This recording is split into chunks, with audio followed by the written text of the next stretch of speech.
Circuit में कैसे बना, वही तो प्रॉब्लम है। सर मैं बताती हूँ, ऊपर इंडक्टर है, तो बना रहा हूँ। एक बल्ब है, उसके राइट साइड में एक बल्ब है, ये चलो बल्ब है, फिर नीचे की है, नीचे की है, की ओपन की है, हाँ, और एक नहीं, और एक EMF। सेल मतलब सेल होगा ना। सर की के राइट साइड में EMF है, हाँ सेल है। सेल और की है ना साथ में, बस ना दो ही चीजें। हाँ बस सर्किट देखो क्लोज। डायग्राम देखो यहाँ पे जो स्क्रीन पे इतना ही है। हाँ सर। हाँ क्वेश्चन वापस पढ़ो, The bulb क्वेश्चन will पढ़ो। the bulb will become suddenly bright if option A the contact is made or broken, option B the contact is made, option C the contact is broken, or option D won't become bright at all. अच्छा ठीक है, देखो भी question सब लोग ने I hope सुन लिया होगा। क्वेश्चन ने बोला है कि जो बल्ब है ना, किस मूवमेंट पे ऐसा हम लोग क्या करेंगे कि बल्ब सडनली ब्राइट हो जाए, किस मूवमेंट पे ये सडनली ब्राइट हो सकता है। ठीक है, तो मैं आपको समझा देता हूँ। ठीक है, सी पहली बात तो ये है कि अगर आप एक की ओपन रखोगे, समझिए की ओपन है तो बल्ब जलेगा भी नहीं, कि कांटेक्ट मतलब सर्किट ही कनेक्टेड नहीं है। पहले तो आप ऐसा एज्यूम करो कि की क्लोज्ड है। ठीक है, की क्लोज होगी ना, ठीक है, की क्लोज है लॉन्ग टाइम के लिए, काफी टाइम से क्लोज है की। जबकि काफी लॉन्ग टाइम से क्लोज होगी ना, तो इस सर्किट में जो ऐसा करंट होगा, ये करंट कांस्टेंट हो चुका होगा, है ना। मैं यहाँ पे लिख भी देता हूँ, सपोज की जो है ना, की सपोज क्लोज्ड है फॉर लॉन्ग टाइम। ठीक है, पहले से मान लेते हैं कि की क्लोज्ड है फॉर लॉन्ग टाइम से ये क्लोज है की। ठीक है, उसके बाद जब लॉन्ग टाइम से क्लोज होगी ना, तो करंट कॉन्स्टेंटली फ्लो होगा सर्किट में, कांस्टेंट करंट फ्लो होगा। अब सोचो तुमने अगर इसको सडनली ओपन कर दिया की को, अभी मैंने ओपन किया, मतलब की को मैंने अभी भी ओपन किया, ठीक है,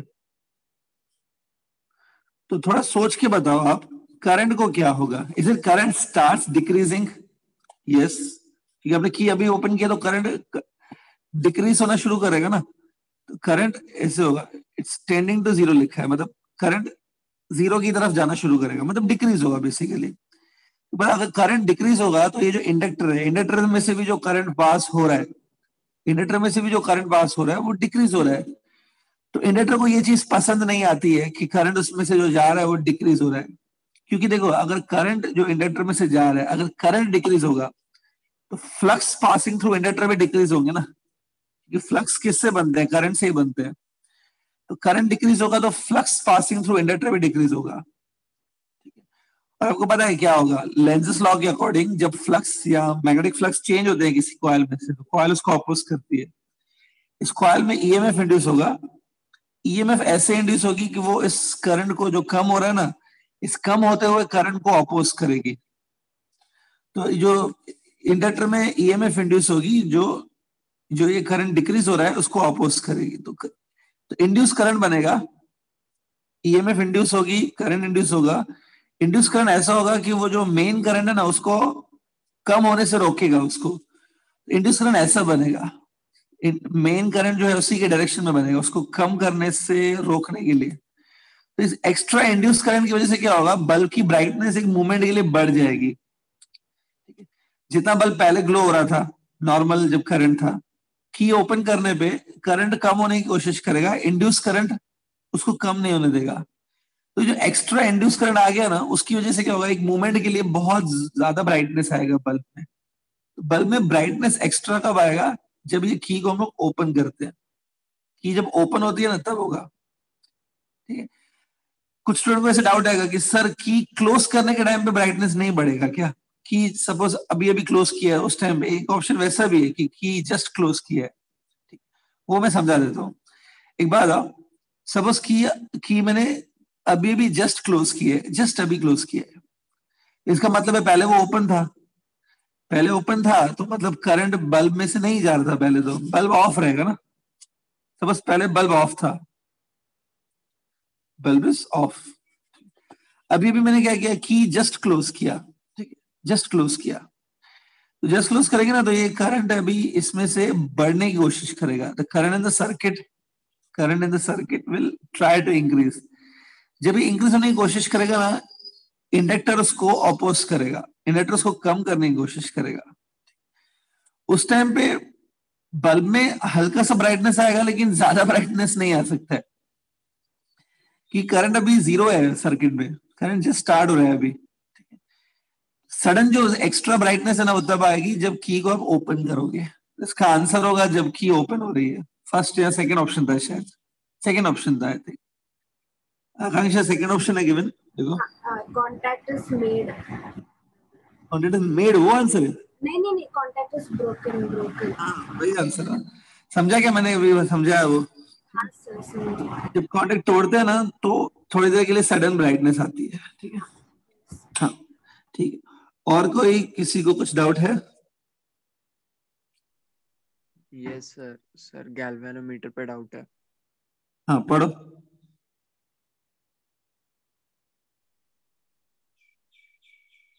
Sir, a moving coil galvanometer of resistance 8 ohm has voltage sensitivity 1 div per 2 millivolt. हाँ, एक सेकेंड ना, वोल्टेज सेंसर आपने बोला 1 डिवीजन पर मिली वोल्ट, डिव मतलब डिवीजन है। हाँ, और रेजिस्टेंस आपने गैलेंटर की 8 ओम्स बताई शायद। हाँ सर। ठीक है आगे बढ़ो। Its current sensitive will be option A 4 division per. ठीक है, करंट सेंसिटिविटी पूछा है ना, ठीक है। स्टूडेंट ध्यान से देखो, ये क्वेश्चन इसने उसमें से पूछा है, मैग्नेटिक इफेक्ट ऑफ करंट में से क्वेश्चन। प्लीज स्क्रीन पे देखो, ये जी दिख रहा है, 8 ओम्स मैंने लिखा है, ये रेजिस्टेंस ऑफ गैल्वेनोमीटर है, गैल्वेनोमीटर की अपनी रेजिस्टेंस है। ये जो दिया है 1 डिवीजन पर मिली वोल्ट, ठीक है, इसका नाम है, इसको बोला गया वोल्टेज सेंसिटिविटी, वोल्टेज सेंसिटिविटी। अगर आपको इसके बारे में नहीं मालूम है तो डोंट वरी, हम लोग इसको डिस्कस करेंगे, लेकिन ये वोल्टेज सेंसिटिविटी गिवन है। और पूछा क्या है, पूछा है करंट सेंसिटिविटी। तो वोल्टेज सेंसिटिविटी गिवन है, करंट सेंसिटिविटी पूछा गया है, ठीक है। अगर मैं इसकी सबसे पहले एक डायरेक्ट फॉर्मूला बताऊं, क्योंकि आपको जल्दी से जल्दी इसको फिनिश करना है, टाइम बचाना है, पहले एक डायरेक्ट फॉर्मूला बता दूं, फिर आप बोलेंगे तो मैं उसको डिराइव करके भी दिखा दूंगा, ठीक है। डायरेक्ट फॉर्मूला देखो, करंट सेंसिटिविटी तुमको निकालनी है ना, करंट सेंसिटिविटी की एक फॉर्मूला होती है, it is given by voltage sensitivity into G, resistance of galvanometer. कुछ स्टूडेंट को ये फॉर्मूला याद ही नहीं रहती है, या याद भी रहती है तो इसमें उल्टा पुल्टा कर देते हैं। तो मैं एक हिंट बता रहा हूं उसको याद करने का। आपको ओम्स लॉ तो याद है ना, ओम्स लॉ क्या होता है, V इक्वल आई आर होता है, V equal I R. R मतलब क्या होता है, रेजिस्टेंस ना, इधर रेजिस्टेंस G है ना, इधर रेजिस्टेंस को G से डिनोट किया है, तो ओम्स लॉ क्या बनेगा, V इक्वल आई जी सपोज। अब आप याद रखो कि जब आप सेंसिटिविटी लिखते हो ना, ये सपोज V की जगह आपने लिखा वोल्टेज सेंसिटिविटी, I की जगह तुमने लिखा करंट सेंसिटिविटी। सेंसिटिविटी के टाइम पर रेसिप्रोकल हो जाता है, ये जो G है ना वो 1/G हो जाता है। तो ये G को अब इस तरह शिफ्ट करो इधर, तो आपको मिलेगा G into voltage sensitivity is equal to current sensitivity, ये वाली। पहले फॉर्मूला देखो, चाहिए तो मैं इसका रीजन बता दूंगा कैसे, डोंट वरी। अभी वोल्टेज सेंसिटिविटी कितना गिवन है, 1 डिवीजन पर मिली वोल्ट। ये G आपको 8 गिवन है, तो 8 इंटू 1 हो गया 8 हो जाएगा, डिवीजन मिली वोल्ट नहीं रहेगा क्योंकि ये एक्चुअली में 8 ओम्स है ना, मिली वोल्ट नहीं रहेगा, ये मिली एम्पियर बन जाएगा, करंट सेंसिटिविटी मिली एम्पियर बनेगी। तो देखो ये अमन कुमार शायद आंसर ये होगा, 8 डिवीजन पर मिली एम्पियर। Yes sir. ठीक, तो देखो पहले एग्जाम में अगर ये आ गया तो अगर उनको इसको 10 सेकंड के अंदर निपटाना है क्वेश्चन को, जितना टाइम बचाओगे उतना आपके लिए स्कोरिंग होगा, ज्यादा टाइम बचाना है, 10 सेकंड के अंदर फिनिश करना है, तो ये फॉर्मूला याद रखो पहले, ये वाली। लेकिन फिजिक्स में क्या होता है, फॉर्मूला समझना भी जरूरी रहता है कि आई कैसे, क्यों आई, बैकग्राउंड भी मालूम होना चाहिए फॉर्मूला का। तो मैं ये फॉर्मूला प्रूफ करके दिखा देता हूँ, ठीक है। जिनको लिखना है लिख लो ये, फिर मैं इसको प्रूफ देता हूँ, ठीक है।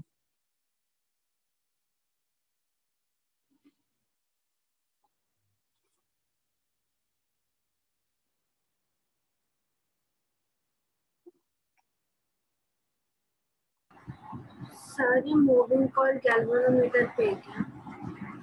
हाँ, ये मूविंग कॉइल गैल्वेनोमीटर के ऊपर है। सर वो आपने नहीं पढ़ा है ना? एंट्रेंस में ना? नहीं सर, आपने थियरी में भी नहीं पढ़ा। आपने बताया था कि जब हम लोग ऑफलाइन मतलब आमने सामने मिलेंगे तभी आप पढ़ाओगे। अच्छा, गैल्वेनोमीटर नहीं पढ़ा है? नहीं सर, आपने बोला था मूविंग कॉइल गैल्वेनोमीटर में क्लासेस में पढ़ाऊंगा। हाँ सर, आपने एक पेज छोड़ने भी बोला था। और उसके बाद लॉकडाउन तो खुला ही नहीं है, मतलब हमारे लेक्चर्स तो स्टार्ट ही नहीं हुए ना एक्चुअली ऑफलाइन। मुझे एक्सपेक्टेड था कि अक्टूबर नवंबर में स्टार्ट हो जाएंगे, उस टाइम में ये तो दिसंबर भी हो गए। गवर्नमेंट का रूल ये है, ये तो स्टार्ट ही नहीं हो रहा है। अच्छा, तो फिर एक काम करते हैं अभी। हम्म, अभी 10 दिन ही बचे हैं मेरे ख्याल से। अभी तो ऑफलाइन स्टार्ट होंगे ना थोड़े दिन में। नहीं, 1 जून को स्टार्ट हो रहे हैं कि नहीं? 1 जनवरी को न्यू ईयर को स्टार्ट हो रहे हैं कि नहीं हो रहे? कुछ ऐसे आइडिया है? आई थिंक बोल तो रहे हैं स्टार्ट होंगे, नहीं? हाँ, ऐसे बोल रहे हैं। बोल तो काफी टाइम से रहे हैं, तो जैसे आप लोग बोलो, तो ऑनलाइन में ही करा दो ऐसे, या तो फिर ऑफलाइन में ही कराओगे? 10-15 दिन ही है अभी तो, मतलब आधा दिसंबर ही करना है। थोड़ा दिन रुकते सर, जैन में देखते, नहीं खुलेगा तो आप देखो पढ़ाइए सर। देखो, टू बी ऑनेस्ट मैं बता देता हूँ ना, ये ऑनलाइन पढ़ाने में उतना मजा बिल्कुल नहीं आता जितना ऑफलाइन में आता है नॉर्मल पढ़ाने में। तो मैं करा दूंगा, ऐसा कुछ नहीं, लेकिन ज्यादा जो, हाँ जो ज्यादा, हाँ मजा आएगा ऑफलाइन में कराने में। ये टॉपिक ऐसा है कि इतना नहीं हो पाता ऑनलाइन में ये चीज, मतलब ये मूविंग कॉइल कैलोरीमीटर खास करके। तो थोड़ा अभी कार्तिक भी बोल रहे हैं चलो सर अभी ऑफलाइन ही कर देंगे, थोड़े दिन रुको, अभी मैं ये करा दूंगा जनवरी में। हाँ, बेटर हम लोग जनवरी में कर देंगे। विलेजेस में ओपन हो गए हैं। विलेजेस की अलग बात होती है ना, बॉम्बे और मुंबई थाना वगैरह में इधर अलाउ नहीं करेंगे, चोरी चोरी अपनी क्लास स्टार्ट कर सकते हैं। सब लीगली ओपन होगा तभी होस्ट हो पाएगा ना। कुछ लोग बोल रहे हैं सर विलेज में कॉलेज स्टार्ट हो गए हैं, तो वो तो चोरी छुपे चल जाते हैं, उसमें कोई पकड़ता नहीं है विलेजेस में। बड़े सिटीज में प्रॉब्लम होता है ये, ठीक। अच्छा, ये फॉर्मूला, अब आप बोलोगे सर ये तो इतनी मालूम नहीं है फॉर्मूला, गैलोरीमीटर की वर्किंग भी हमने नहीं सीखी है। डोंट वरी, आपने बारे गैलोरीमीटर की वर्किंग नहीं सीखी है तो भी अच्छा, तो मतलब करंट सेंसिटिविटी नहीं सीखा होगा। टॉपिक सुना है कभी टॉपिक करंट सेंसिटिविटी? नहीं ना, ठीक। तो फिर इसको डिराइव करने का मतलब नहीं है, जब हम लोग गैल्वेनोमीटर डिस्कस करेंगे ना तभी ये डिस्कस कर लेंगे, ठीक है। तब तक फिलहाल मत करो, चलेगा। हाँ, और किसी को कोई डाउट है ईएमआई में से या किसी और चैप्टर में से? एनीबॉडी? और कुछ डाउट है किसी को? सर हाँ सर, सर इंडक्टर में अगर इंडक्टर को सीरीज में कनेक्ट किया है तो अगर L है तो L+L 12 बन जाएगा ना? हाँ, अगर सीरीज में है तो L1+L2 होता है टोटल इंडक्टेंस। सर अगर उसका वाइंडिंग्स ऑपोजिट है तो? वाइंडिंग्स ऑपोजिट है तो हाँ, तो फिर L1 - L2 होगा। वाइंडिंग ऑपोजिट मतलब ऐसे होगा, देखो समझ गए, समझ गए। आंसर L1 - L2 दिया होगा ना हाँ सर, 0 दिया है। स्टूडेंट। ये देखो, एक अच्छा डाउट पूछा आकांक्षा ने, ठीक है। प्रैक्टिस करोगे एमसीक्यूज के तो अच्छे डाउट्स निकलेंगे आप लोग के भी। ये देखो, एक डाउट पूछा आकांक्षा ने कि ये सपोज एक इंडक्टर है L1, इसको सीरीज में कनेक्ट किया दूसरे इंडक्टर के साथ। तो सीरीज में मैंने आपको ऐसा डायग्राम ही बताया होगा कि ये डायग्राम है, और इसमें मुझे याद है मैंने ये टॉपिक कराया था कि इस केस में क्या होता है कि L in the series will be equal L1+L2, बराबर है। डेरिवेशन भी कराई थी, इसकी डेरिवेशन भी हुई थी। देखो इस केस में होता क्या है पता है कि जब आप इसमें से करंट पास करते हो, सब आपने से करंट पास किया, जब ये करंट चेंज होता है, लेट्स से ये जो करंट है ना di/dt के रेट से चेंज हो रहा है, the current is changing at the rate of di/dt। तो करंट चेंज होने पे इसमें ईएमएफ इंड्यूस होती है। होता क्या है कि एक एक जो टर्न है ना, एक एक जो टर्न दिख रहा है आपको, there are many turns in this, एक एक टर्न में ईएमएफ इंड्यूस होती है। ये सारे ईएमएफ है ना ऐसे सेम डायरेक्शन में होती है, मतलब देखो सब ऐसे, ये सारे ईएमएफ एड अप होती है। और यहाँ पे देखो एक्चुअली में बेसिकली देखोगे तो L2 और L1 में कुछ खास फर्क नहीं है। जैसे करंट L1 में से आ रहा है, देखो L1 में क्या हो रहा है, करंट लेफ्ट साइड से आके राइट साइड जा रहा है, वैसे ही L2 में भी लेफ्ट से एंटर कर रहा है, राइट से बाहर निकल रहा है। L1 में अगर करंट डिक्रीज होगा तो L2 में भी डिक्रीज ही होने वाला है, सीरीज में करंट सेम रहता है। तो अब लॉजिकली देखोगे ना तो L1 और L2 में कुछ ज्यादा फर्क नहीं है, दोनों सेम तरीके से रखे हुए हैं। तो L2 में भी सेम तरीके से ईएमएफ बनती है, ऐसे सेम, देखो ये देखो दोनों देखो सेम बनती है, एक एक टर्न में ईएमएफ। तो लॉजिकली क्या होता है, ये दोनों ईएमएफ ऐड होंगी ना आपस में, दिस ईएमएफ, ये सपोज जो सारी ईएमएफ है ना E1 है और ये सारी ईएमएफ E2 है, तो लॉजिकली ये दोनों ऐड ही होंगी और कुछ नहीं हो सकता to get a total EMF induced. तो क्योंकि ये दोनों ईएमएफ ऐड होती हैं इसलिए अल्टीमेटली जो फॉर्मूला बनती है उसमें भी L1 प्लस L2 होता है। ये फॉर्मूला बनती है क्योंकि पहले ये फॉर्मूला बनती है, ठीक है, इसमें से ये बनती है, डेरिवेशन करवाया था। अब आकांक्षा को जो डाउट है वो बोल रही है कि सर कॉइल को थोड़ा अलग तरीके से अरेंज किया है, सपोज ये पहला इंडक्टर है, दूसरे को ऐसे रखा होगा शायद, मतलब एक मिनट वापस बना देता हूं मैं। पहले कॉइल में ऐसा है सपोज, ध्यान से देखो,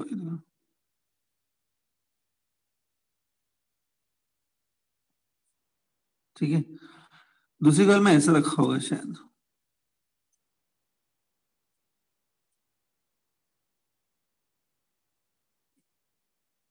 कुछ ऐसा है क्या अप्रोक्स, ऐसा कुछ होगा ना कि उल्टा करके कनेक्ट किया। सर डायग्राम नहीं दिया है, मैं क्वेश्चन रीड करती हूँ। Two identical induction coils, each of inductance L, joined in series, are placed very close to each other such that the winding direction of one is exactly opposite to that of the other. What is the net inductance? तो इसका diagram भी given होगा ना। Sir diagram नहीं, ये सब question ही दिया है। क्वेश्चन में तो स्टूडेंट क्वेश्चन में उन्होंने लिखा है कि जो वाइंडिंग का डायरेक्शन है, वाइंडिंग मतलब ये टर्न्स को बोला जाता है, तो ऐसे लिखा है कि जो वाइंडिंग का डायरेक्शन है एक कॉइल का दूसरी कॉइल का ऑपोजिट डायरेक्शन में है। मतलब देखो अगर ये ऐसे अगर रखिए ना तो इसको ऑपोजिट बोल सकते हैं, ठीक है। इसमें होता क्या मैं आपको समझा देता हूँ। इसमें इमेजिन करो करंट ऐसे आएगा, ऐसे जाएगा ना, करंट ऐसे जाएगा, ठीक है। तो इसमें होता क्या है कि ईएमएफ ऐसे सपोज इंड्यूस हो रही है,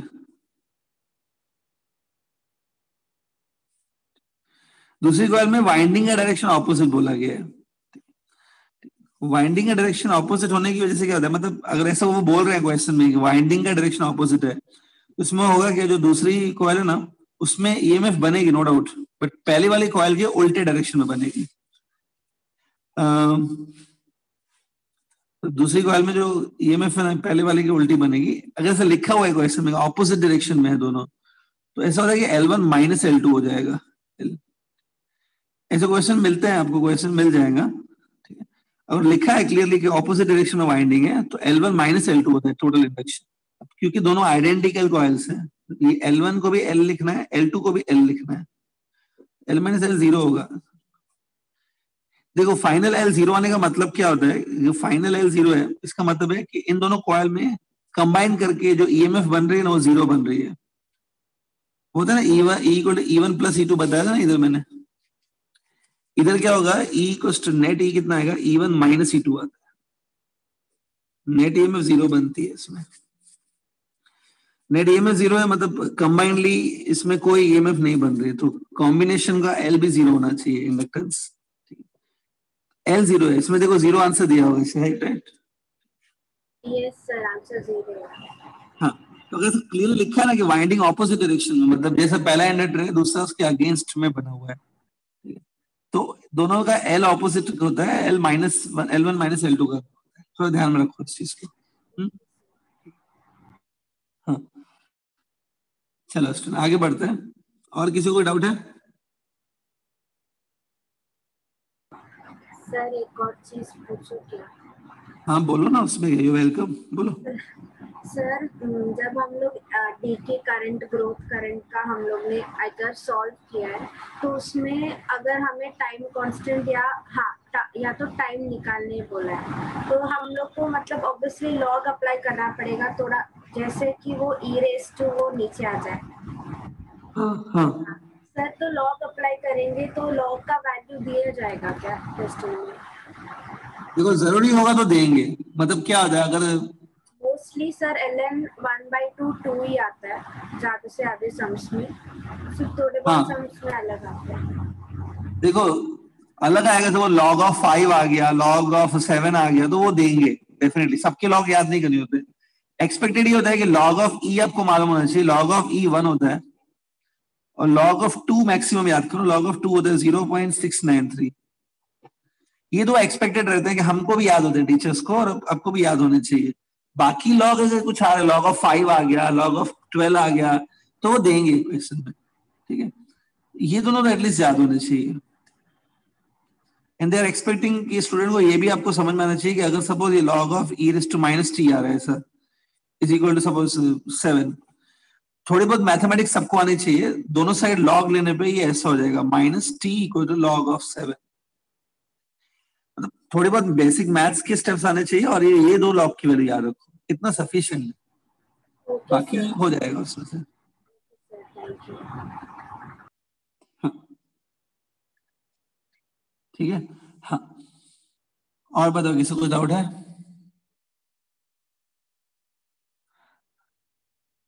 अच्छा log of 1 जो होता है वो 0 होता है, ये मालूम है सबको, log of 1 0 है ना?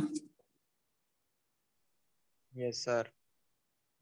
किसी को डाउट है ना कि सर log of 1 0 कैसे होता है, तो एक मिनट देख लो। log of 1 0 इसलिए होता है क्योंकि log of 1 को मैं ऐसे लिख सकता हूँ, 1 को मैं लिख सकता हूँ e raised to power 0, e raised to 0 power 1 होगा ना, एनीथिंग raised to 0 पावर 1 होता है, तो 1 को आप e raised to 0 लिखो, अब ये 0 नीचे आ जाएगा, 0 into log e हो जाएगा which is 0 बेसिकली। तो सब लोग याद रखो log of 1 0 होता है। हाँ चलो आगे बढ़ते हैं, और किसी को कोई डाउट है? आपकी तरफ से कुछ डाउट्स हैं तो बोलो। नहीं ठीक है, ठीक। तो काफी अच्छा रिस्पॉन्स आया, ठीक है। एक ही स्टूडेंट ने इतने सारे डाउट्स पूछे, अमन कुमार ने एक पूछा, बाकी तो आकांक्षा ने पूछे, बाकी लोग आराम से बैठे थे लाइक ए स्टैच्यू। सर आप करो, हम लोग देखते हैं खाली, ठीक। चलो वेरी गुड, वेल डन। हाँ ठीक है, आगे बढ़ते हैं स्टूडेंट, हमारे टॉपिक में आगे बढ़ेंगे आज।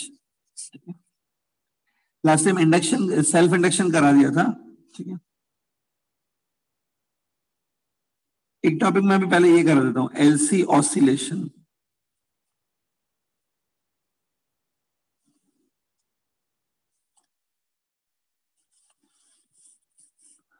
एलसी ऑसिलेशन, ठीक।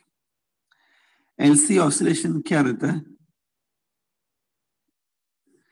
देखो सपोज ये कैपेसिटर है जो ऑलरेडी चार्ज्ड है, देखो ये ऊपर वाली प्लेट पॉजिटिव टर्मिनल है और नीचे वाली प्लेट नेगेटिवली चार्ज्ड है, ऑलरेडी ये चार्ज्ड है।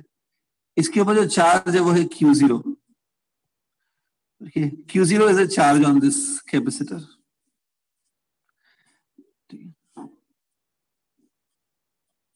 ठीक है। अब इस at time t equals to 0 पे, जब t इक्वल्स टू 0 लिया जाएगा, एट t इक्वल्स टू 0 पे हमने इसको ना इंडक्टर के साथ कनेक्ट कर दिया, ये इंडक्टर है, इसके साथ कनेक्ट कर दिया, इंडक्टर ऑफ इंडक्शन L। आपको मालूम है देखो ये सर्किट क्लोज हो गया, ये पॉजिटिव चार्जेस जो है ना, पॉजिटिव चार्जेस ऐसा फ्लो होना चालू करेंगे, बराबर। This will be the direction of the flow of the positive charges ना। अब एक चीज प्लीज याद रखो, जो डायरेक्शन पॉजिटिव चार्जेस का होता है ना फ्लो का, वही डायरेक्शन करंट का लिया जाता है, तो ये करंट का डायरेक्शन माना जाएगा, ठीक है। पॉजिटिव चार्जेस फ्लो होंगे, करंट फ्लो होगा। स्टार्टिंग में करंट 0 था, थ्रू द इंडक्टर करंट 0 था स्टार्टिंग में। जैसे ही करंट शुरू होगा चल पास होना, इंडक्टर पहले तो इसको अपोज करेगा, लेकिन स्लोली स्लोली आहिस्ता आहिस्ता करके इसमें करंट बढ़ेगा। इंडक्टर इसको अपोज करेगा ना, तो इंडक्टर की ऑपोजिशन के अगेंस्ट ये करंट बढ़ेगा। इस करंट को पास करवाने के लिए जो एनर्जी है, ऑपोजिशन को ओवरकम करने के लिए जो एनर्जी है, वो कैपेसिटर देगा। कैपेसिटर की एनर्जी यूटिलाइज होगी करंट को सेटअप करने में। तो थोड़ी देर बाद यहाँ पे करंट ऐसे सेट हो जाएगा, ठीक है। इसमें होता क्या है कि बेसिकली आप कितना याद रखो कि ये जो चार्ज है ना, कैपेसिटर की एक प्लेट ले लो आप, कोई भी कैपेसिटर की एक प्लेट आप ले लो, कोई भी एक प्लेट, उस पर चार्ज मैंने बताया, सपोज पॉजिटिव प्लेट ले लिया, पॉजिटिव प्लेट पे कितना चार्ज है, प्लस Q0 चार्ज होगा। इसकी जो मेन पॉइंट्स मैं अभी बता देता हूँ, ध्यान से देखना। You take a positive plate of a capacitor, उस पर चार्ज है प्लस Q0। अब ये चार्ज जो है ना, इट ऑसिलेट्स, चार्ज ऑसिलेट करता है, इसलिए नाम है एलसी ऑसिलेशन।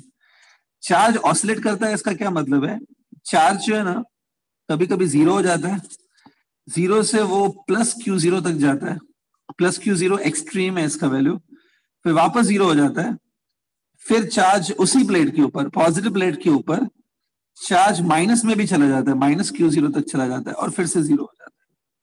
तो charge on any one plate, आप कोई भी एक प्लेट ले लो, उस प्लेट पे जो चार्ज है ना वो ऐसे होता रहता है, देखो ये दो वैल्यूज के बीच में ऐसे फ्लक्चुएट होता रहता है ऐसा। तो इसको देख के कोई भी बोल सकता है कि चार्ज क्या कर रहा है, अल्टीमेटली ऑसिलेट, है ना, चार्ज ऑसिलेट करता है, ठीक है। सबसे पहले हम लोग ये प्रूफ करेंगे, मैं आपको ये प्रूफ करके देता हूं कि ये चार्ज सच में ऑसिलेशन करता है। हाउ टू प्रूव इट, एक बार बताओ, इसको प्रूफ करने के लिए आपको ऑसिलेशन या जो SHM है उसकी फॉर्मूलाज थोड़ी बहुत याद होनी चाहिए। ऑसिलेशन को SHM भी बोलते हैं, SHM की फॉर्मूलाज याद है। SHM में एक फॉर्मूला होती है that acceleration of the particle, acceleration is given by minus omega square x। ये फॉर्मूला याद है सबको? टेल मी यस और नो एटलीस्ट।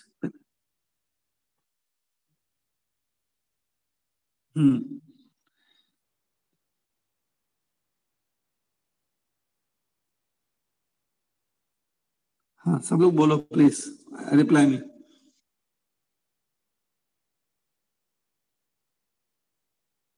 ठीक है, तो एज एक्सपेक्टेड तो एक दो स्टूडेंट हैं, आकांक्षा वगैरह और यमन कुमार, उन्होंने तो हाँ बोला, उसके बाद साहिल, मुस्कान भी हाँ बोल रहे हैं। लेट्स होप कि याद है। इसमें ए एक्सेलरेशन है ना, एक्सेलरेशन को आपको ये मालूम होगा कि dv बाई dt लिखा जाता है, dv by dt change in velocity upon time, और फिर जो v है ना, v वेलोसिटी है, v को dx बाई dt लिखा जाता है, डिस्प्लेसमेंट अपॉन टाइम। तो अल्टीमेटली एक्सेलरेशन ऐसा हो जाता है, double derivative of x with respect to t बन जाता है। एक्सेलरेशन को d square x by dt square लिख सकते हैं।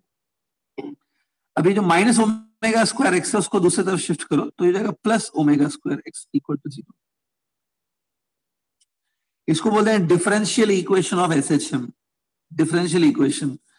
इसमें भले आप माइनस ओमेगा स्क्वायर एक्स को इधर शिफ्ट नहीं करो तो भी चलेगा, अल्टीमेटली ये होता है double derivative of x with respect to t equal to minus omega square X. ये ना, इसमें याद करो ऑसिलेशन में ये ओमेगा स्क्वायर कांस्टेंट होता है। तो काम करो, हम लोग एलसी ऑसिलेशन डिस्कस कर रहे हैं नो डाउट, लेकिन ये फॉर्मूला आपको SHM की मालूम होनी चाहिए, ठीक है। अगर ये लिखनी है तो अभी लिख लो जल्दी से, फिर मैं इसको वापस नहीं लिखवाऊंगा। लिखना है तो लिख लो पहले, यहां तक जो भी है, डायग्राम भी बना लो पहले।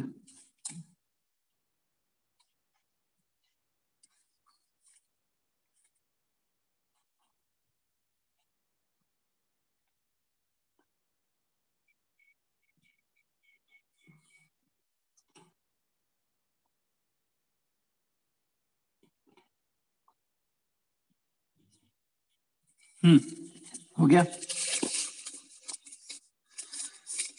हाँ अब देखो,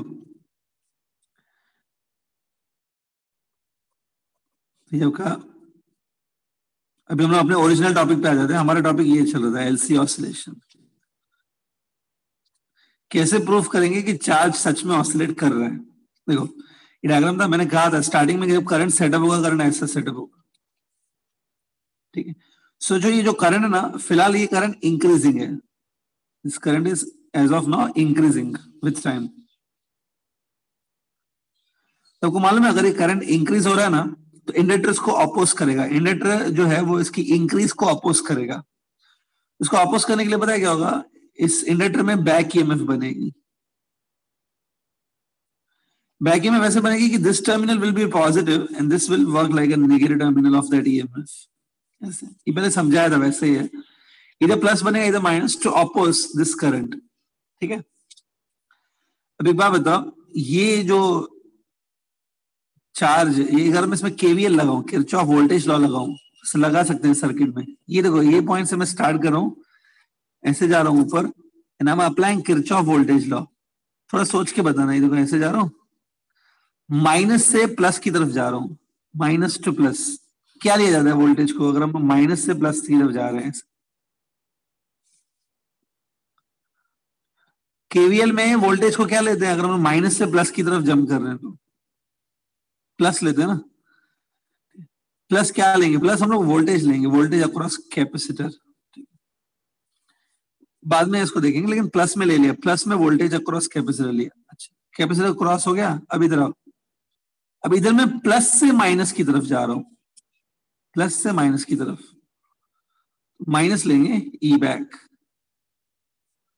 इक्वल टू 0। ठीक है, अब इसको इधर शिफ्ट करो, voltage across capacitor equal to E back. Voltage across capacitor को Q बाय C लिख सकते हैं। सपोज अभी चार्ज ऑन द कैपेसिटर अभी Q है, Q is right now charge on this capacitor. अभी चार्ज Q है, उसको Q लिख दिया, डिवाइड बाय C। ठीक है, V को Q बाय C लिख सकते हैं, और EMF बैक जो बनता है वो L di बाई dt बनता है, को याद होगा ये बैक EMF ही होती है, L di by dt। L को इधर शिफ्ट करो, Q by L C equal to d by d t, बराबर। अभी I क्या है? I करंट है सर्किट में, बराबर। अब आपने ये सुना होगा करंट को हम लोग dq बाई dt लिखा जाता है। ठीक है, लेकिन यहां पर हम लोग क्या करेंगे, इस केस में करंट को माइनस dq बाई dt लिखेंगे। ऐसा क्यों है? ये जो Q है ना इस फॉर्मूला में, देखो ये जो Q है ना, it's a charge on the capacitor. फिलहाल क्या हो रहा है मालूम है? Charge on the capacitor decrease हो रहा है। सपोज एग्जाम्पल लो, सपोज इस प्लेट में से dq चार्ज निकला, इस प्लेट में से dq चार्ज निकला ऐसे, in the time of dt seconds निकला। अगर dq चार्ज निकला in the time of dt seconds, तो आप बोलेंगे yes sir, current is dq upon dt। Circuit में dq चार्ज फ्लो हो रहा है dt टाइम में, तो current is dq by dt। लेकिन मैथ्स की लैंग्वेज में अगर देखें, मैथमेटिक्स में ऐसा होगा कि इसके ऊपर चार्ज q था, उसमें से dq चार्ज निकल गया, मतलब जैसे से टाइम पास हो रहा है, charge on the plates are decreasing ना। तो जब ये q डिक्रीज हो रहा है एज टाइम पासिस, तो ये डेरिवेटिव को माइनस में लेना चाहिए। इस फॉर्मूला में जो q है ना, q is denoting the charge on the plates, so minus dq by dt सही बैठता है। तो I is given by minus dq by dt। अब इसका एक बार और डेरिवेटिव ले लो, ऐसे ले लो di बाई dt, तो वो हो जाएगा minus of D square Q by d t square, double derivative हो जाएगा। ये चीज यहां पे डाल दो ना, तो Q बाय एल सी, ये जो ना d i by d t, उसकी वैल्यू ये आएगी minus of double derivative d square q by d t square. Negative sign आप उस तरफ शिफ्ट कर दो तो आपको ऐसा दिखेगा, d square q by d t square is equal to minus 1 upon L C into q, बराबर। क्या ये जो इक्वेशन है, is it in same as this equation ना? इन दोनों को कंपेयर करो, ये वो ऑसिलेशन की इक्वेशन है। तो ऐसा नहीं लग रहा है कि x का जो रोल है वो q प्ले कर रहा है, और यहां पे भी देखो x का रोल q प्ले कर रहा है, और ओमेगा स्क्वायर जो कांस्टेंट है उसका वैल्यू 1/LC है। इससे प्रूव हो जाता है कि q ऑसिलेट कर रहा है, चार्जेस ऑसिलेटिंग।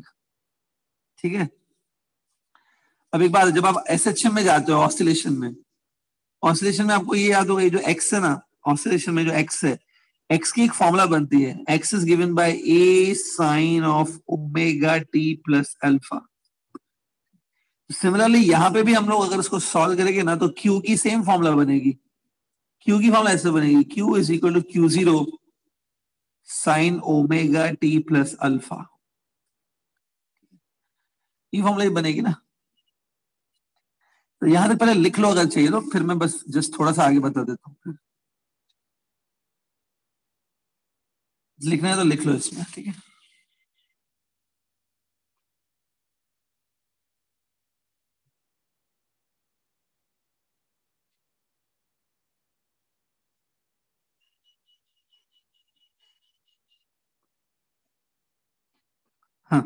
लिख दिया?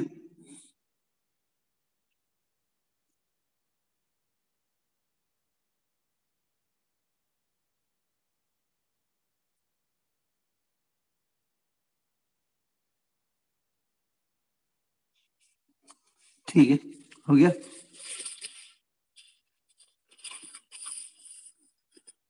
देखो फॉर्मूला क्या बन रही है, Q is equal to Q0, जैसा ऑसिलेशन में बनती है वैसे ही बनेगी, sine of omega t plus alpha. इसमें अल्फा अगर तुमको निकालना है तो बहुत सिंपल है। आपको मालूम है एट टी इक्वल टू 0, जब स्टार्टिंग में लिया था, जब टी 0 था स्टार्टिंग में, तब कैपेसिटर के ऊपर मैक्सिमम चार्ज था कि कैपेसिटर के ऊपर 0 चार्ज था? किसी को याद है? ड्यूरिंग एलसी ऑसिलेशन स्टार्टिंग में कैपेसिटर के ऊपर क्या चार्ज था? Q0, मतलब मैक्सिमम चार्ज था Q0 कि 0 चार्ज था उसके ऊपर? एनीबॉडी? मैक्स या 0 था, वो बताओ खाली। मैंने बताई थी चीज, at t equal to 0 charge on the capacitor was maximum ना, क्योंकि अगर कैपेसिटर के ऊपर चार्ज नहीं होगा तो चार्ज देगा कौन आपको? फिर करंट फ्लो कैसे होगा? Q equal to 0। ये दोनों जो वैल्यूज है ना, ध्यान से देखो, कि ऊपर डाल दो खाली। T0 डालोगे ना, इधर देखो, अगर तुम T0 डालोगे तो खाली साइन ऑफ अल्फा बनेगा, और Q की जगह Q0 लिखो, ये जो Q है ना उसकी जगह Q0 लिखो। देखो साइन अल्फा इक्वल टू 1 आ रहा है, मतलब अल्फा कितना है? 90 आ गया। अल्फा 90, अल्फा को आपको याद होगा एपोक कहते हैं ऑसिलेशन में, एपोक या इनिशियल फेज बोलते हैं इसको। अल्फा 90 बजे डाल दो तो ये साइन वाला जो है ना वो कॉस बन जाएगा। तो अल्टीमेटली फॉर्मूला ये होती है Q equal to Q0 cos omega t. It's a formula to calculate the charge on the capacitor plates in case of LC oscillation. LC oscillation में अगर आपको कभी भी चार्ज निकालना है प्लेट के ऊपर तो उसकी फॉर्मूला ये है, ठीक है? हाँ ठीक। अब देखो आगे बढ़ता हूं मैं, इसका अगर तुमने डेरिवेटिव ले लिया, डेरिवेटिव dq by dt, तो यहाँ पे Q0 का डेरिवेटिव नहीं होगा, Q0 कांस्टेंट है, वो एम्पलीट्यूड है, it's a peak value. Derivative of cos omega T होगा which is minus sine omega T, और उसके बाद ओमेगा एक्स्ट्रा भी आएगा इधर। तो ये जो माइनस निकला ना, डेरिवेटिव ऑफ cos कितना होता है? माइनस साइन होता है, माइनस आप उस तरफ शिफ्ट कर दो, माइनस dq by dt को आप करंट लिखो। आपको डेरिवेशन में याद होगा, आपने माइनस dq by dt लिखा था करंट को, minus dq by dt current लिख दो, तो current is given by this formula Q0 omega into sine omega T. ठीक है, अब आप इसमें कंफ्यूज हो रहे होंगे कि सर ये Q0 और ओमेगा गिवन होंगे क्या क्वेश्चन में, करंट को अगर निकालना है तो? वो मैं आपको बता देता हूँ क्या करना है। पहले ओमेगा से चालू करते हैं। आपको ये याद है, देखो ये इक्वेशन, इसमें क्लियरली दिख रहा है कि जो ये ओमेगा होता है ऑसिलेशन में, जो ये ओमेगा होती है उसका रोल एक्चुअली में 1/LC प्ले कर रहा है। मतलब 1/LC is like our omega square. LC oscillation जो है ना, एलसी ऑसिलेशन में ओमेगा स्क्वायर एक्चुअली में इतना होता है 1/LC, तो ओमेगा कितना होगा? 1/√LC होगा। तो देखो आपको एल और सी गिवन होगा, एल इंडक्टेंस और सी कैपेसिटेंस, ये दोनों गिवन होंगे, उसमें से ओमेगा निकालो। ये है ओमेगा की वैल्यू, तो ये ओमेगा की वैल्यू अब इधर डाल दोगे, और Q0, अभी Q0 क्या है? तो Q0 is a peak value of the charge on the capacitor. या तो ये Q0 गिवन होगा, या तो फिर Q0 को आप C इंटू V0 लिख सकते हो। Q को CV लिखा जाता है ना, C इंटू V0 लिख सकते हैं, ठीक है? तो ये हो जाएगा, और ओमेगा को क्या लिख सकते हैं? 1/√LC लिख सकते हैं। ये सब चीजें गिवन होगी तभी आपका काम चलेगा। इस फॉर्मूला से तुम करंट निकाल सकते हो सर्किट में एट एनी टाइम, ठीक है? और लास्ट एक चीज, जो एनर्जी स्टोर होती है कैपेसिटर में, कैपेसिटर में जो एनर्जी स्टोर होती है वो होती है हाफ CV स्क्वायर, और एनर्जी जो इंडक्टर में स्टोर होती है, इंडक्टर में, वो होती है half LI square, half CV square और हाफ LI स्क्वायर। स्टार्टिंग में जो है पूरी की पूरी एनर्जी कैपेसिटर में होती है, सपोज हाफ CV स्क्वायर, बाद में वही एनर्जी इंडक्टर को मिल जाती है। एनर्जी इंडक्टर और कैपेसिटर के बीच में ट्रांसफर होती रहती है। तो कभी भी आप ऐसा लिख सकते हो कि total energy in the capacitor is same as total energy in the inductor. दोनों में एनर्जी एक दूसरे में वो ट्रांसफर करते रहते हैं, थोड़ा इतना याद रखो। ये सब चीजें याद होनी चाहिए ड्यूरिंग एलसी ऑसिलेशन। इसके ऊपर न्यूमेरिकल्स आते हैं एलसी ऑसिलेशन के ऊपर, तो न्यूमेरिकल करने के टाइम पे ये जो मैंने आज बताया वो सब चीजें काम आएंगी करने के लिए, ठीक है। इसमें कुछ डाउट है, कुछ भी ऐसे कंफ्यूजिंग पॉइंट है तो बोलो, एक्सप्लेन कर देता हूँ। एंट्रेंस के हिसाब से मैंने बता दिया, बाकी टेक्स्ट बुक लेवल पे कराया था पहले भी हमने LC oscillation. Clear all this? Note down कर लो फॉर्मूलास जो भी है।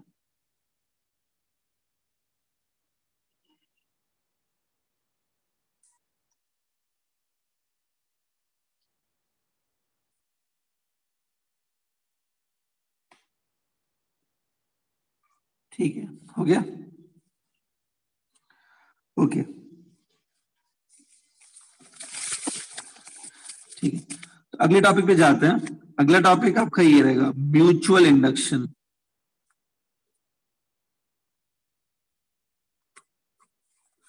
म्यूचुअल इंडक्शन, ठीक है। म्यूचुअल इंडक्शन आपको याद तो होगा ना ऑब्वियसली थोड़ा बहुत तो। म्यूचुअल इंडक्शन में 2 कॉइल्स ली जाती है, 2 कॉइल्स होनी चाहिए। एक को प्राइमरी बोलते हैं, दूसरे को सेकेंडरी बोली जाती है। Primary or secondary. सपोज ये प्राइमरी कॉइल है और इसके बाजू में, इसके नजदीक में सेकेंडरी रखी जाती है। ज्यादा दूर नहीं रख सकते, ज्यादा दूर रखेंगे तो इसका कुछ फायदा ही नहीं होगा, म्यूचुअल इंडक्शन होता ही नहीं है, फिर नजदीक होनी चाहिए इसके। अब प्राइमरी कॉइल में से सपोज ऐसे करंट जा रहा है आईपी, ध्यान से देखो, IP is a current in the primary. तो अभी फिलहाल हमने प्राइमरी पे फोकस करो। प्राइमरी कॉइल में से करंट जा रहा है तो ये कॉइल अपने आसपास से फ्लक्स बनाएगी ऐसे।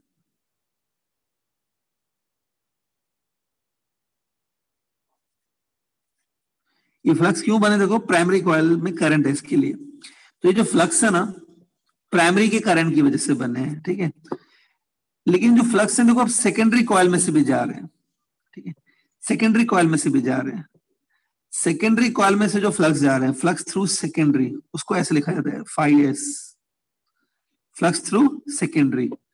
अब रूल ये होता है कि flux which are passing through secondary they are directly proportional to current in the primary, ठीक है। मैं फ्लक्स जो सेकेंडरी से पास हो रहे हैं उस पर फोकस कर रहा हूं। एक्चुअली में फ्लक्स जो है ना वो प्राइमरी से भी पास हो रहे हैं, but I am not interested in the flux passing through primary, I am interested in the flux passing through secondary. Flux जो सेकेंडरी से जा रहे हैं वो डायरेक्टली प्रोपोर्शनल होंगे करंट इन द प्राइमरी से। ये जो प्रोपोर्शनली साइन है इसको रिमूव करके जो कांस्टेंट डाला जाता है वो कांस्टेंट है m, coefficient of mutual induction. तो ये एक बेसिक फॉर्मूला है, बहुत बार स्टूडेंट को ये फॉर्मूला याद नहीं होती है, मतलब ये मालूम ही नहीं होती है, क्योंकि बोलते हैं सर इसके ऊपर ज्यादा इस पर ध्यान ही नहीं देते बच्चे। ये भी इंपॉर्टेंट है, कभी कभी एमसीक्यू ऐसा आ सकता है कि खाली इस फॉर्मूला से आंसर निकलेगा, ठीक है। थोड़ा ये पहली फॉर्मूला है जिसमें m इंट्रोड्यूस होता है, m यहां से आता है पहले, तो स्टूडेंट ये फॉर्मूला ही नहीं याद रखते, please keep it in mind. इसमें m को बोला जाता है coefficient of mutual induction, m is known as coefficient of mutual induction. अगर देखो तुम लोग अगर ये लिखना चाहते हो, अगर आप ये लिखना चाहते हो, इसको थोड़ा समझो खुद, ये लिखना चाहते हो तो ये भी सही है, मालूम है, ऐसा नहीं है कि ये रॉन्ग है। फ्लक्स जो प्राइमरी से जा रहे हैं वो भी करंट पे डिपेंड करेंगे, लेकिन इसमें ये प्रोपोर्शनली हटा के जो कांस्टेंट आएगा वो एल आता है। फिलहाल हम लोग ये एल मतलब सेल्फ इंडक्शन हो गया, इसमें इंटरेस्टेड नहीं है हम लोग फिलहाल, इसको मैं हटा देता हूं, लेकिन ये भी सही है एकदम, इट इज ऑल्सो करेक्ट, ठीक है। चलो आगे बढ़ते हैं। तो ये जो फ्लक्स जा रहे हैं सेकेंडरी से, it is given bye m times current in the primary. अब एक बात बताओ, सपोज ये जो करंट इन द प्राइमरी है ना, current in the primary, suppose ये चेंजिंग है, current in the primary changing, change हो रहा है, तो एक बार अगर current in the primary change होगा तो फ्लक्स इन द सेकेंडरी भी चेंज होंगे, φs भी चेंज होंगे, तो उसका डेरिवेटिव ले लेते हैं, d φs by dt is equal to m times dip by dt, बराबर। तो इधर फ्लक्स चेंज होंगे क्योंकि इस तरफ I चेंज हो रहा है, करंट चेंज होगा तो उधर से फ्लक्स चेंज होंगे। माइनस साइन दोनों तरफ से दे दो, minus d phi by d t क्या होगा, EMF induced in secondary which is given by minus M times d i p by d t. बराबर, ये फॉर्मूला भी याद है आप लोग को। पहले ये दो बेसिक फॉर्मूलाज आप याद रखो, ये वाले म्यूचुअल इंडक्शन में सबसे पहले ये दोनों फॉर्मूलाज पता होनी चाहिए, तो ध्यान में रखो इनको।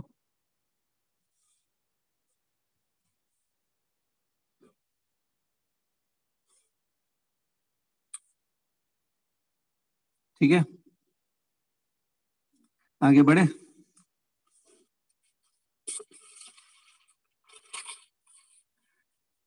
देखो कुछ मिस हो गया पीछे के पेज पे, आपको देखना है तो आप बोल सकते हो, मैं फिर से वो दिखा दूंगा जो लिखा है। सर 1 मिनट दिखाओ ना।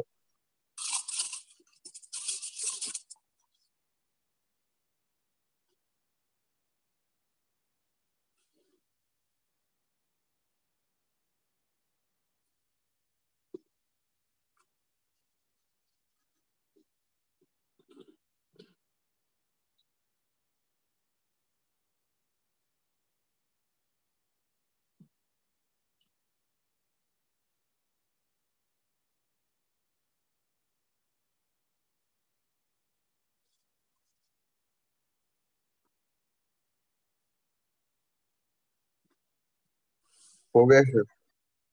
ओके, नाउ सी, मैंने कुछ फॉर्मूला जो बनाने थे हम लोग बना ली, आगे बढ़ते हैं अभी। अब देखो, सपोज जैसे मैंने आपको बोला म्यूचुअल इंडक्शन के लिए दो कॉइल्स की जरूरत होती है। सपोज ये प्राइमरी कॉइल है और ये सेकेंडरी कॉइल है। फ्लक्स जो प्राइमरी कॉइल से प्रोड्यूस हो रहे हैं वो डेफिनेटली थोड़े बहुत फ्लक्स तो सेकेंडरी कॉइल से भी जाने ही चाहिए, नहीं तो म्यूचुअल इंडक्शन होगा ही नहीं, फिर दोनों से जाने चाहिए। इसमें अगर एम जो था कोएफिशिएंट ऑफ म्यूचुअल इंडक्शन था, एम को निकालने के लिए कुछ फॉर्मूलाज हैं, एम को निकालने की वो फॉर्मूला आपको बता देता हूं। पहली एम को निकालने की एक फॉर्मूला तो ये है कि सबसे पहले जो बेसिक फॉर्मूला है वो तो ये वाली है कि flux passing through secondary is M times current in the primary. ये फॉर्मूला से आपको एम निकलता है। दूसरी फॉर्मूला भी ये है, EMF induced in secondary is minus M times d i p by d t. तो अगर ये ई गिवन है और यहाँ पे d i by d t given है, इससे भी एम निकलता है। ये दोनों फॉर्मूला जो हमने अभी पीछे डिस्कस किया, ये दोनों फॉर्मूला से एम निकलता है। लेकिन कभी कभी एम को निकालने के लिए कुछ और फॉर्मूलाज भी यूज करनी पड़ती है। तो वो देखो, अगर एम निकालना है, M is a coefficient of mutual induction.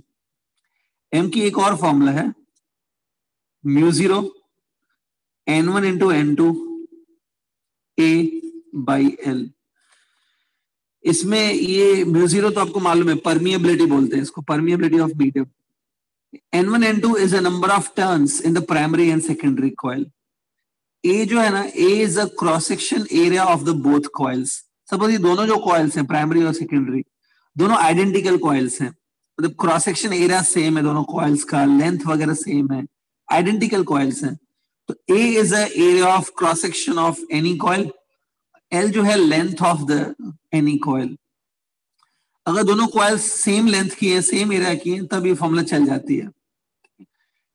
अगर सेम लेंथ है, सेम एरिया की वायर्स है, क्रॉस सेक्शन एरिया सेम है दोनों कॉइल्स का, ए आप क्रॉस सेक्शन एरिया ले सकते हो, किसी भी कॉइल का ले लो, एल होगी लेंथ ऑफ एनी कॉइल। तो ये फॉर्मूला कभी कभी यूज हो जाती है। डोंट वरी, अगर आपको लगता है कि सर ये फॉर्मूला मेरे को मालूम नहीं है, डेरिवेशन चाहिए, तो आप बोल सकते हो, I will derive it for you. नहीं तो फिर याद रखो तो भी चलेगा बेसिकली। ठीक है, ये डिराइव करवाई होगी मैंने, जब थियरी लेक्चर में डेफिनेटली डिराइव करवाई होगी ये। ठीक है, देख लो, अगर नहीं है तो आप बोल सकते हो। ठीक है, हाँ। नेक्स्ट, एम को फाउंड आउट करने की एक और फॉर्मूला बता देता हूँ, ये वाली। M is also given by this formula, K times root of L1 L2। K times root of L1 L2। इसमें L1 दिख रहा है, L1 is the self induction of the first coil and L2 is the same self induction of the second coil। L1 L2 self induction है, coefficient of self induction of the two coils L1 L2। बाकी बच्चे ये जो K है, K को बोला जाता है, K को कहा जाता है coefficient of coupling। यहां पर के को बोला जाता है कोएफिशिएंट ऑफ कपलिंग। अब ये के क्या होता है? के इस पे डिपेंड करता है कि दोनों कॉइल्स कितना अच्छे से कपल की गई हैं। ये जो दोनों कॉइल्स है ना, कितनी अच्छे से कपलिंग है, दोनों कितनी अच्छे से जुड़ी हुई है आपस में।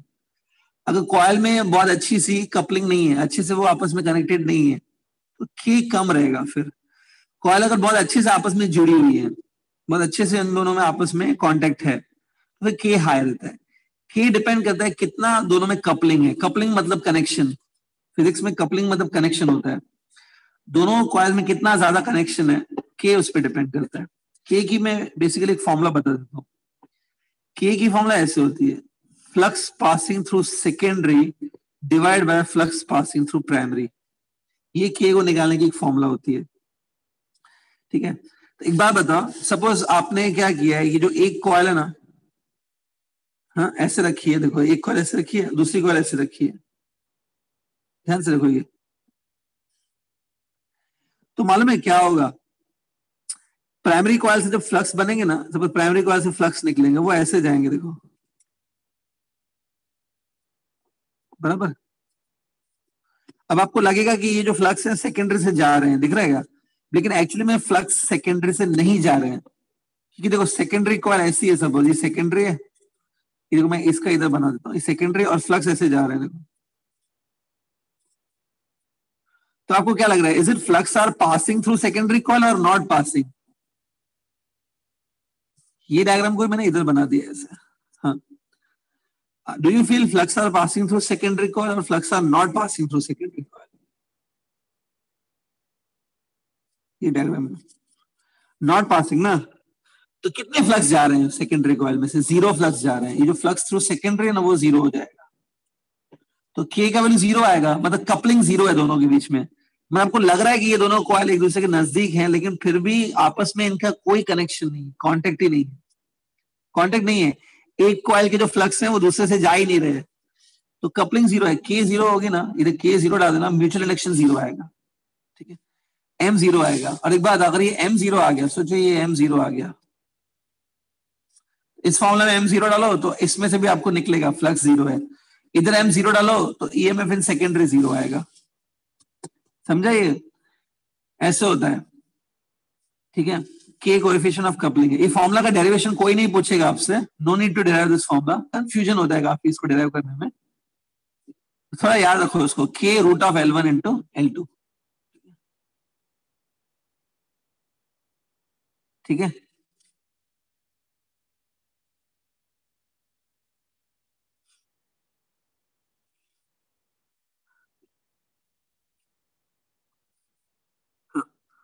So I hope ये क्लियर है आपको फॉर्मूलास।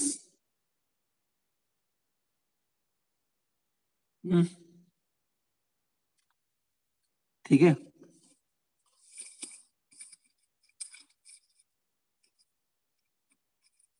ओके, ठीक। सो म्यूचुअल इंडक्शन आज ही हमने ऑलमोस्ट बता दिया। ये चीजें थोड़ी ध्यान में रखो रिलेटेड टू म्यूचुअल इंडक्शन। अब देखो म्यूचुअल इंडक्शन पे एक छोटा सा न्यूमेरिकल है, ठीक है। न्यूमेरिकल मैं आज आपको दे देता हूँ, उसका आइडिया भी दे दूंगा कैसे करना है न्यूमेरिकल का, लेकिन आप वो करके आएंगे घर से, इट्स लाइक अ होमवर्क। तो म्यूचुअल इंडक्शन पे एक छोटा सा न्यूमेरिकल मैं दे देता हूँ, पूरा हिंट भी दे देता हूँ उसका, ठीक है। चलो कंप्लीट हुआ ये पूरा।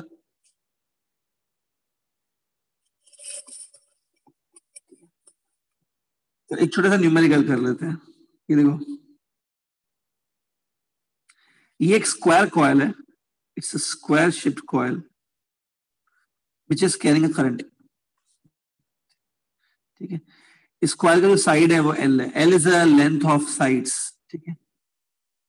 अब इस कॉइल के सेंटर पे यहां पर हमने एक दूसरा छोटा सा स्क्वायर कॉइल रखा है।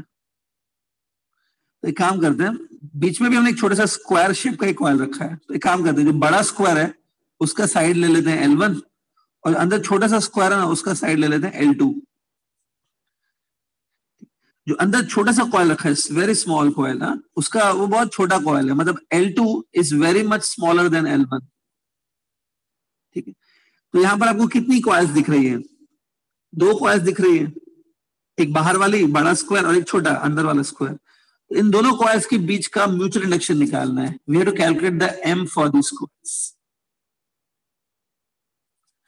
Calculate the mutual induction of this system. समझी बात? म्यूचुअल इंडक्शन निकालना है।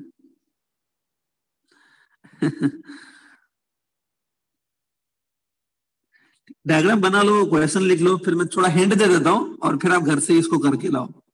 Hint I will give and then you have to do.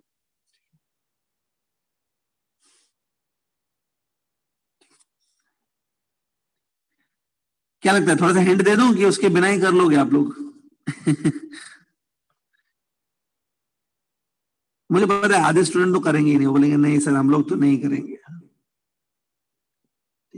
लेकिन जो थोड़े आधे बहुत करने वाले हैं, do you need hint for this और उसके बिना कर लोगे? क्या लगता है, थोड़ा हिंट दे दो?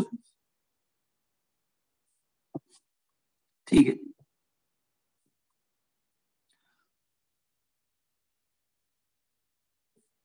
ओके। आकांक्षा इस कि बिना हिंट के ट्राई कर लेंगे। श्योर आकांक्षा? नहीं दो? नहीं सर, हिंट दे दो। अच्छा हिंट दे दो, उसके बाद ट्राई कर लेंगे। अच्छा ऐसा, हाँ हिंट में हार्डली 1 मिनट लगेगा। ठीक है चलो मैं समझा देता हूँ।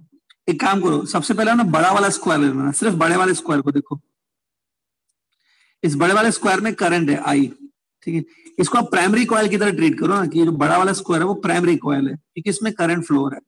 इस करंट को मैं फिलहाल आईपी लिख देता हूँ, IP current in the primary.